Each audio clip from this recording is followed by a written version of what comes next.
हम सब संजय भाऊ कांबळे तुम संघर्ष करो, संजय भाऊ कांबळे तुम संघर्ष करो, हमसे जो टकराएगा, अरे हमसे जो टकराएगा, अरे लड़ेंगे, अरे लड़ेंगे डॉक्टर बाबासाहेब आंबेडकरांचा, डॉक्टर बाबासाहेब आंबेडकरांचा।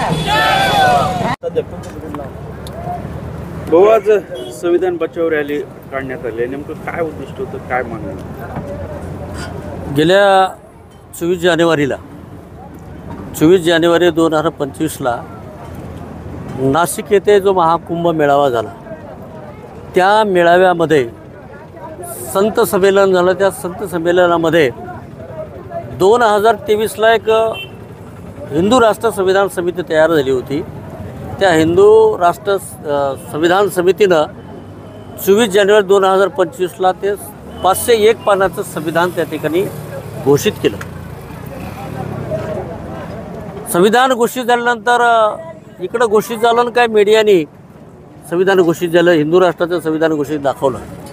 27 तारखेला काही विश्लेषकांनी मीडियावर विश्लेषणही केलं, पण महाराष्ट्रातल्या आमच्या पुढाऱ्याला याची काही जाण आली नाही।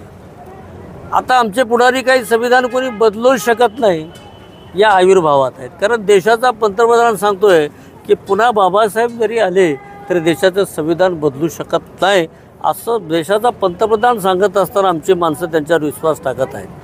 कारण देशाचा पंतप्रधान संविधानापुढे झुकतो आहे, संविधानापुढं पाया पडतो आहे आणि एकीकडं मूकसंमती दिली जाते। संविधान भारताचं या देशात अंमलात असताना दुसऱ्या हिंदू राष्ट्राच्या संविधानाची घोषणा करणे हा देशद्रोह नाही का? पण याकडं या देशाचं सरकार काय करतं आहे आणि महाराष्ट्रामध्ये जी घोषणा होती आहे, महाराष्ट्र सरकार काय करतं आहे याच्याकडं कानाडोळा करतं आहे आणि बाबासाहेब आंबेडकरांचं संविधान बदलण्याच्या हालचाली गतिमान करतं आहे।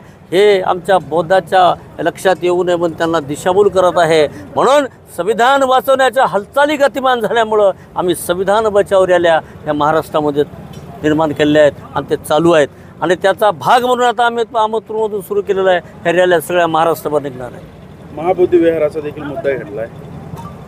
महाबोधी बुद्धविहार हे आमच्या बौद्धांचं अस्मिता आहे। मुसलमानाच्या मस्जिदी मुसलमानाच्या ताब्यात आहे, हिंदूचे मंदिरं हिंदूच्या ताब्यात आहेत, पण एकमेव बुद्धाचा जन्म झालेलं बुद्धविहार हे बुद्धगया आमच्या बुद्धाच्या ताब्यात का असू नये? याच्या पाठीमागं राजकारण असू शकतं आहे। 1949ला पंडित जवाहरलालच्या काळातला हा कायदा आहे।